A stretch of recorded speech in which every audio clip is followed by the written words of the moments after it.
Утаан дундах бяцхан уушиг. Нотлох шаардлагагүй үнэн.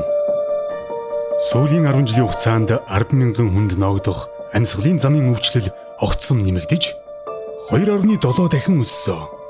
Улаанбаатар хотын төвийн дүүргүүдэд амьдардаг хүүхдийн уушигны үйл ажиллагаа өдөөгийн хүүхэдтэй харьцуулахад 40% сул.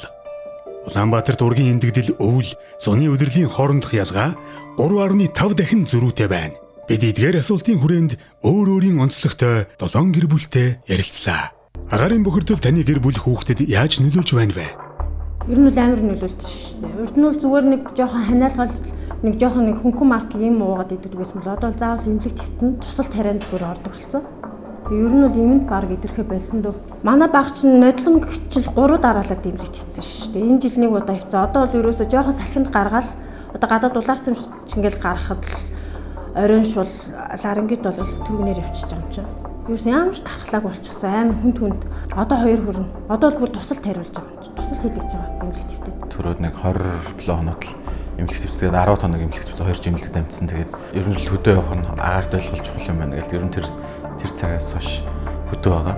Хотод орж ирэхээр л үзүүлэгч л орж ирж байгаа. Тэгээд хөдөө бол яг нөгөө очингууд им тайраа тэгээд банк нар өтер айлах им тайраамаар хамаагүй хүчтэй янз бүрийн юм уулахыг хүсвэл даанаас олж бараг гардаггүй. Үнээсээ болоод хамраас нэг цус гардаг болсон. Их хүс гардаг, хөлөрдөг.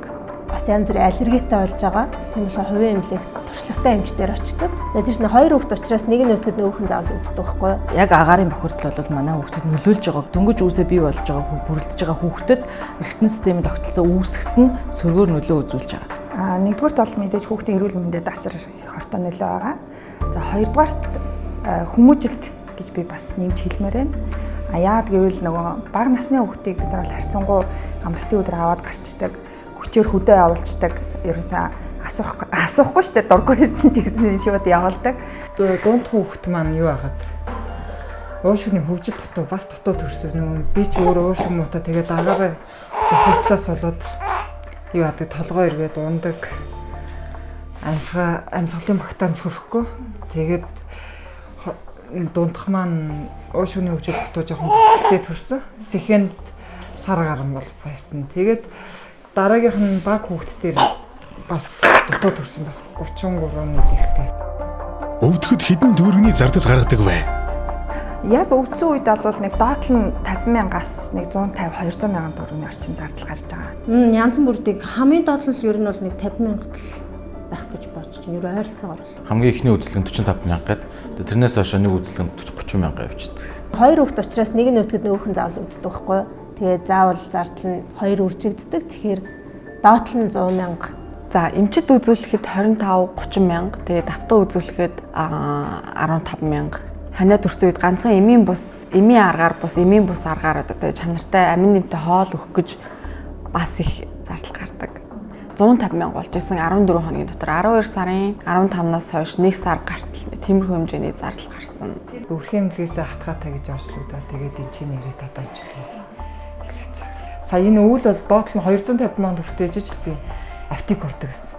Хамгийн багадаа би 50 мянган төгрөгтэй 50 мянган төгрөнд ийм авах юм бол бөм баярлалдаг гэсэн. Тэрэндээ ерөнхийдөө дандаа хүүхдийн антвет ийм 3 тэгээд нэг витамин орно тэгэл хүчил төрөгч. Манай энэ багч юм бол байн хүчил төрөгч хэрэглэн шүү дээ. Агаарын бохирдол таны гэр бүл хүүхдэд хэрхэн нөлөөлж байна вэ? Та хүүхдэд цэвэр агаараар амьсгалуулж чадж байна уу? Цэвэр агаар таны хувьд хэдэн төгрөгийн үнэтэй вэ?